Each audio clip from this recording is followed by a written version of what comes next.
Hello, it's Jenna here from Jenna Art Journaling. We are not going to be working in our journals today though. I promised you a little project you could do over the summer holidays, and here it is. So this is a little house made out of salt dough, and the idea is that you use this as an opportunity to pray for your household. So this is something you could do just by yourself if you're an adult, and certainly the instructions that I'm giving you have lots of grown-up ideas of how you could decorate your house. But really my heart is that you might do this with some other members of your family, including the little ones. So if you have children or grandchildren or neighbours' children, and you need an activity to do with them, then this is perfect. Of course, they'll decorate theirs slightly differently. They'll splash on their paints and they'll stick on their stickers.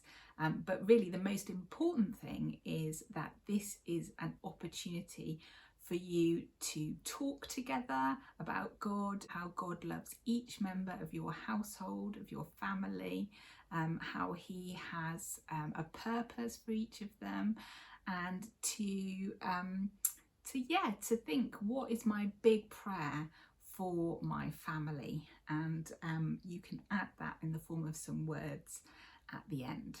So I hope that's a good idea. They also make nice little gifts if you want to maybe give them away, pray for somebody else's household and give it to them as a lovely gift. Wouldn't that be lovely? So I hope you enjoy this project. If you do, then like this video. If you're not a subscriber, please hit that subscribe button. That really helps me, and I hope you have a lovely summer. Okay, so to make your salt dough, you will need some plain flour, all-purpose flour, and some salt, just table salt. So it's 1 part salt to 2 parts flour. So I've actually got half a cup of flour here and 1/4 of a cup of salt, and that should be plenty to make one little house. So I'm going to tip that flour in there, and I'm going to tip the salt in the middle and add some warm water. It doesn't need to be boiling, but if it's a bit warm it just starts to melt that salt. I'm just going to add a splash to start with.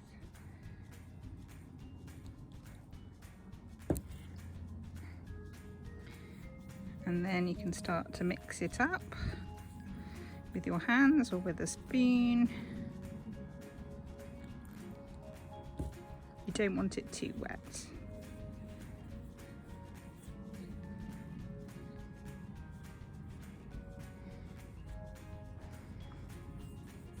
You're going for a kind of Play-Doh consistency.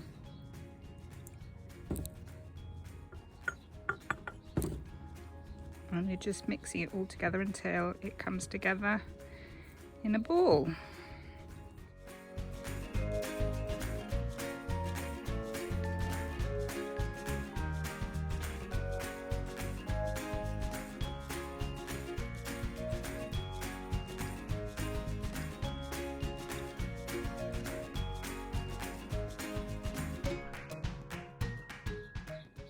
So I made mine a little bit too wet at the end there, so I'm just going to add a sprinkle more flour.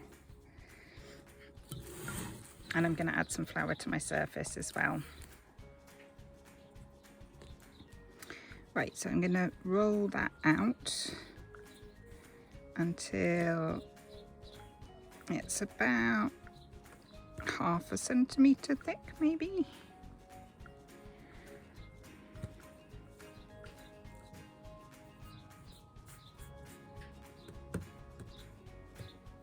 And then I'm going to cut out a simple house shape. If you're worried about this, you could make a template out of paper beforehand, but I'm just going to go for it.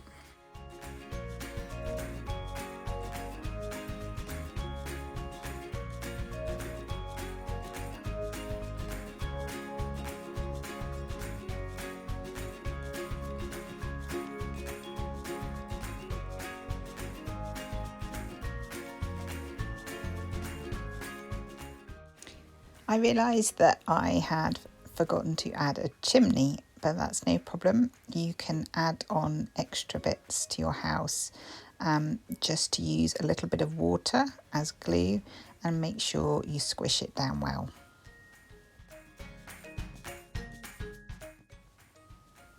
So I'm adding just a bit of texture here just by scoring into the salt dough in the roof area. And the other important thing to do is to cut out some windows, because those holes are going to give us the opportunity to add some collage later. I'm making a little porch here. You don't have to do this, but if your house has a little porch, it's nice to add on a bit there.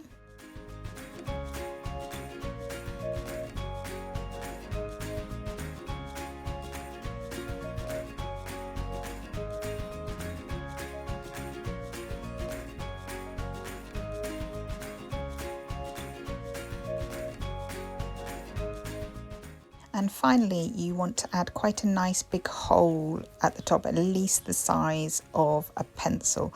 This hole will shrink on cooking, so don't be afraid to make it a good size. Right, okay, so here is our little house that we made. So that actually, because of the crazy weather we've been having in the UK, baked in the sunshine for an afternoon, and then I did eventually put it in the oven for a couple of hours on about 100 degrees C. So very low heat for a longer amount of time, because what you're trying to do is really dry it out rather than actually cook it. So maybe if you've cooked your dinner at a nice high temperature, when your dinner's finished cooking, you can turn off the oven, stick your salt dough house in, and just leave it, leave the oven off overnight, and probably the residual heat in the oven might well be enough to do it. But basically what you're looking for is for it to be nice and hard, and know when you sort of dig your nail in it, not really any softness there, just a nice hard. That could have probably done with a little bit more. But yeah, so it's nice and hard basically. So what I'm going to do first is just to take off some of these rough edges. Now you don't have to do this and worry about this if you don't want to, but if you have a little bit sticking out like that, you can get some sandpaper on it or a nail file. I've got a nail file here, and I'm just gonna take off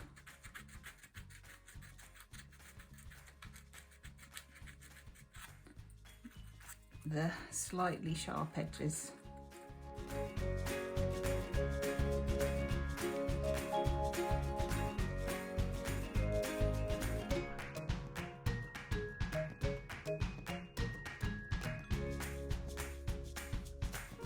Right, so next we are going to add a little bit of colour.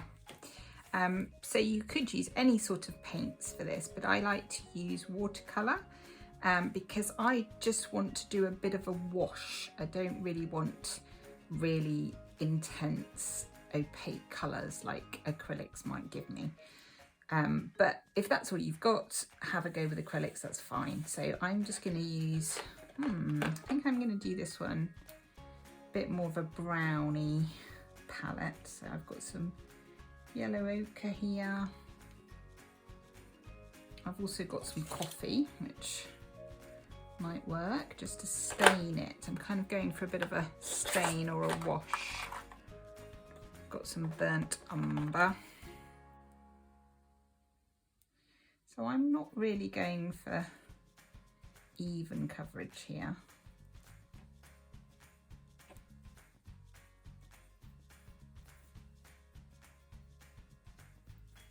Because I like a bit of character,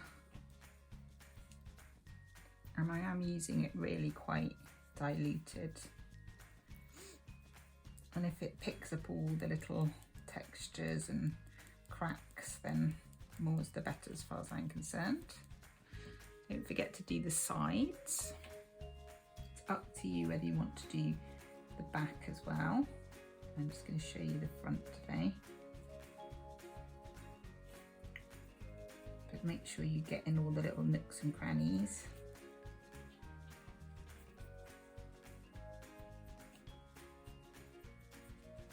So I actually live in a red brick house.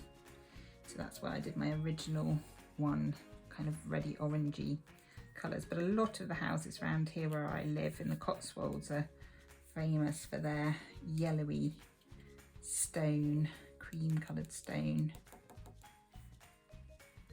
Let's put a little bit of coffee here and there, give it a bit of variation in tone. I'm just dabbing that on for a kind of mottled look. I'm going to do this a similar sort of shade.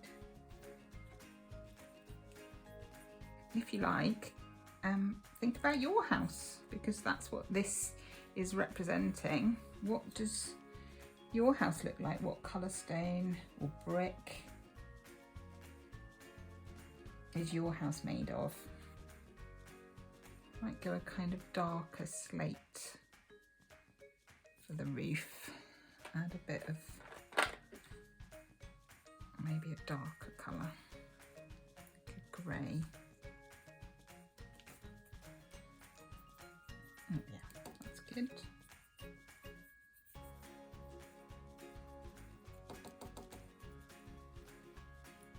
If you've got quite a deep texture in,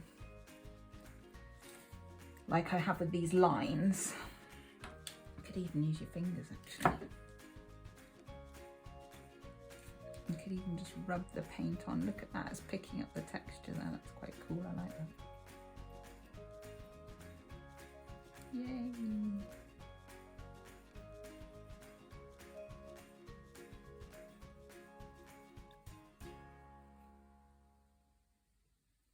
The next step is to add some collage, and as you can see on this one, I have added some different papers behind the windows, so each window is different. I've added something for the door, and mainly on the main body of the house I've added transparent or translucent papers, which are a mixture of tissue paper and napkins. Okay, so I think I'm going to go maybe with a kind of bluey, purpley theme with this one. So I'm just pulling out any old scraps that would fill in those window gaps. Oh, it's a bit strong. Maybe a slightly more purplier one.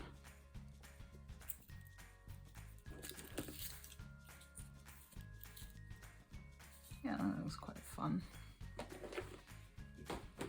And I am going to cut out some squares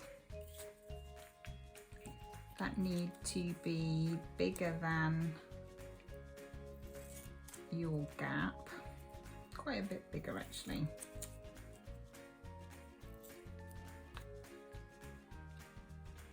Like that. And you probably need some sort of wet glue to stick these on. I think I'm gonna actually use Fabri-Tac for these squares, because it'll dry nice and fast and I can keep going. So I'm gonna put some glue around here. If you've got PVA, you could totally use PVA. It takes a bit longer to dry. I'm going to be using Mod Podge in a minute. That's another alternative. I'm just putting a little bead of glue on the back around the windows and then sticking on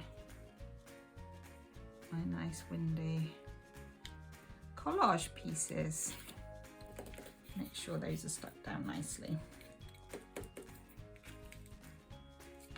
There we go, we've got some cute little windows going on.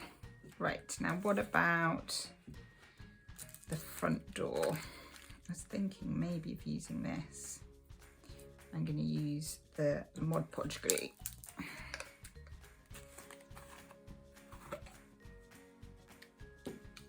But like I said, you could totally use some PVA or something like that. And I like leaving it sort of slightly long, so it sort of goes around the corner a bit at the bottom here. It gives a bit more of a 3D effect, and you can kind of get your nail or pair of scissors or something and press it into the little grooves if you want to. You can get something pokey and make that doorknob come back if you want to do that. I like this because it looks a bit like a stable door, and our house has a stable door that cuts in half like this, so that's quite sweet. Okay, and then you think, well, what else do I want to add? Do I want to add maybe something to the roof? I think we should, because it's quite a big area up here. Maybe a nice bit of doily to the roof. Oh, and that's just activating the watercolour a bit and blending it in a bit more, which is kind of nice. I like that. I think we need something on our chimney breasts. I love this tissue paper. This is like got lots of little hearts on it.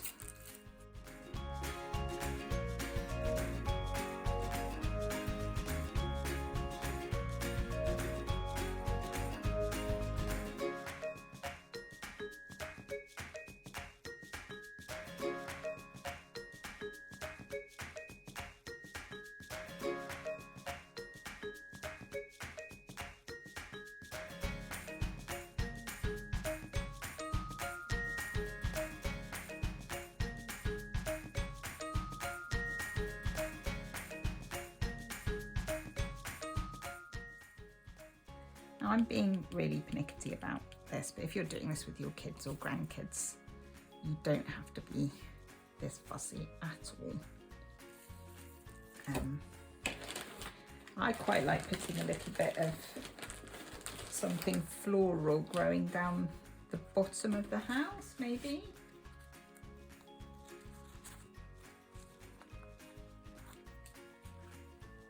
So yeah, got some little flowers going on here. So with napkins, you have to take off the back couple of layers, and usually 2 layers of paper from the back, like that.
Okay, so the last and most important thing to do is to add our prayer. Add some words that are your prayer for your household. So you can use found words from a magazine. I have a whole stash of things that I cut out of magazines, words and phrases and things like that.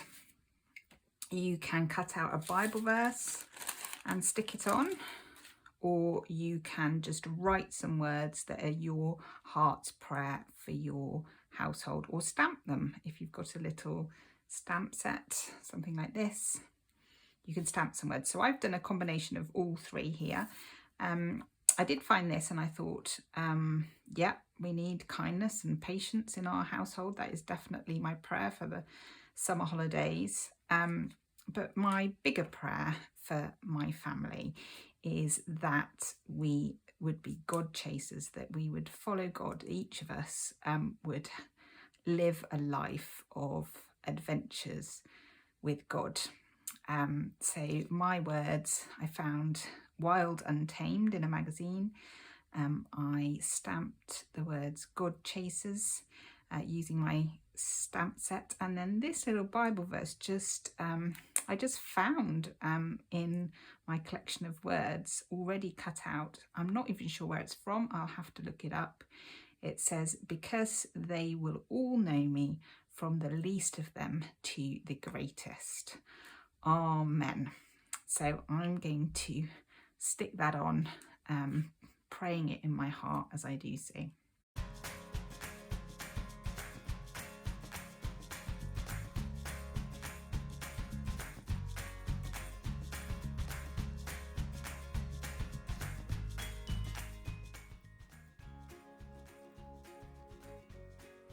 And to finish it off, just a little bit of sparkle.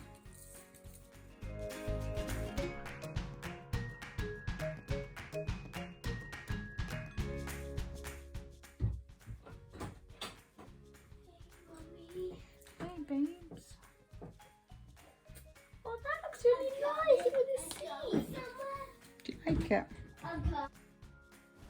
Well, I'm glad Sophia approves anyway.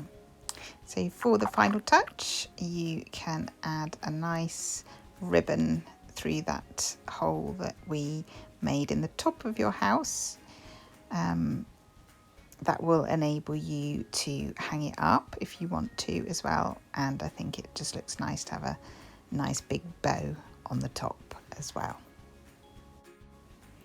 So I hope you enjoyed this project, something a little different. Do let me know in the comments, especially if you have a go yourselves. Let me know how you get on. And if you could hit the like button and the subscribe button for me, that would be great. I'll see you soon.